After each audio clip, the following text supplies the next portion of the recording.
Good morning, good afternoon, or good evening, Sumo fans. I'm Vinny and this is Sumo Files. And my friends, today I'll talk about one of the most important relics in the sumo world. A rope that can weigh over 20 kilograms, and yet its true weight has nothing to do with what you can measure. In sumo, this rope is called the Tsuna. Worn exclusively by a Yokozuna, it is a thick, white braided cord made from hemp, carefully tied around the waist before the ring entering ceremony, the dohyō-iri.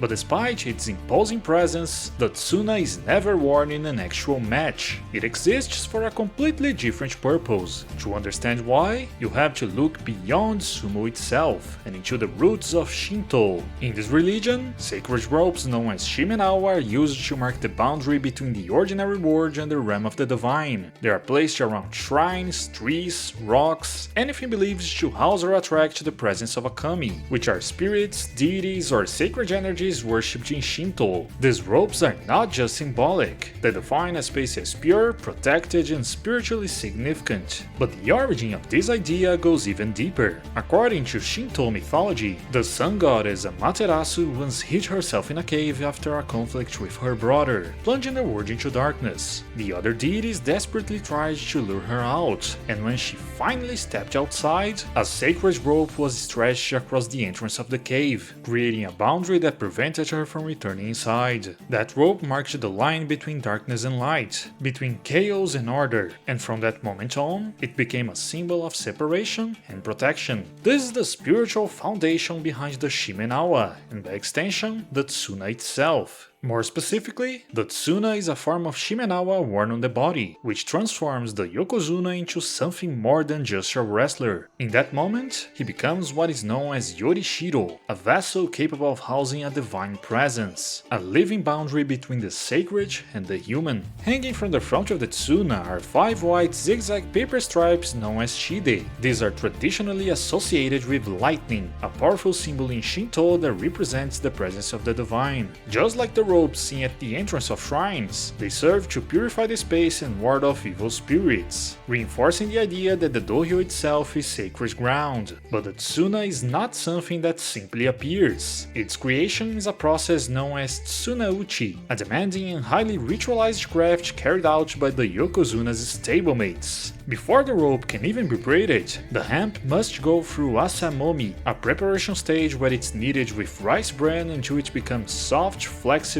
and ready to be shaped. Only then it is carefully woven and assembled into its final form, following strict traditional patterns. It's a collective art, a moment where the stable itself participates in the creation of a symbol that represents its greatest achievement, housing a Yokozuna. And yet, despite all that effort, the Tsuna is not permanent. Because of its delicate material and ceremonial use, a new rope is made regularly, often for major tournaments in Tokyo. Each one is handled with extreme care, sometimes even with white gloves, all to preserve its pristine appearance. In other words, the symbol remains the same, but the object itself is constantly renewed. Well, this is a good moment to explain that there are 2 distinct ways the Tsuna can be tied, which are directly linked to the 2 styles of dohyō-iri, unryu and shiranui. Visually, the difference is immediately noticeable in the knot itself. Unryu features a single loop at the back, while shiranui forms 2 large loops, giving it a wider and more elaborate appearance. In the unryu style, the Yokozuna finishes the stomp and stretches one arm while benching the other, symbolizing a more balanced approach to sumo. In contrast, the shiranui style features both arms extended, reflecting a more aggressive and forward-driven sumo. It's a subtle detail, but one that reveals how even the way that Tsuna is worn can express the identity of the wrestler. Historically, the first Yokozuna to be reliably recorded performing the dohyō-iri with a Tsuna was Tanikaze Kajinosuke in 1789.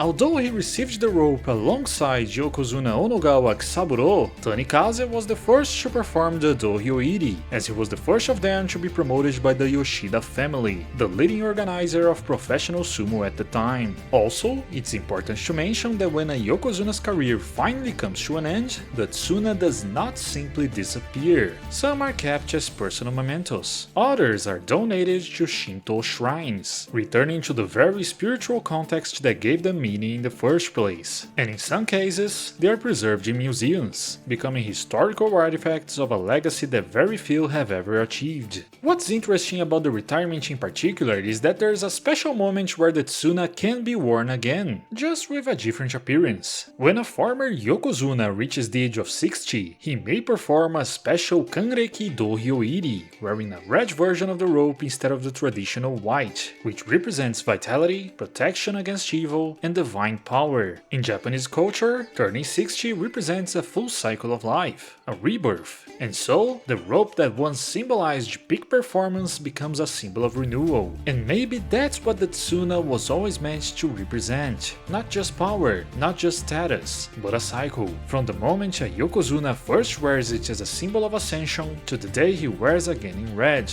marking a life fully lived. Because in the end, the Tsuna doesn't define greatness, it just serves to show that the one who's wearing it already achieved it. And my friends, after this little epiphany, that's all for today. So if you enjoyed this video, consider liking it, subscribing to the channel and becoming a member to support me even more. That's it guys, until next time.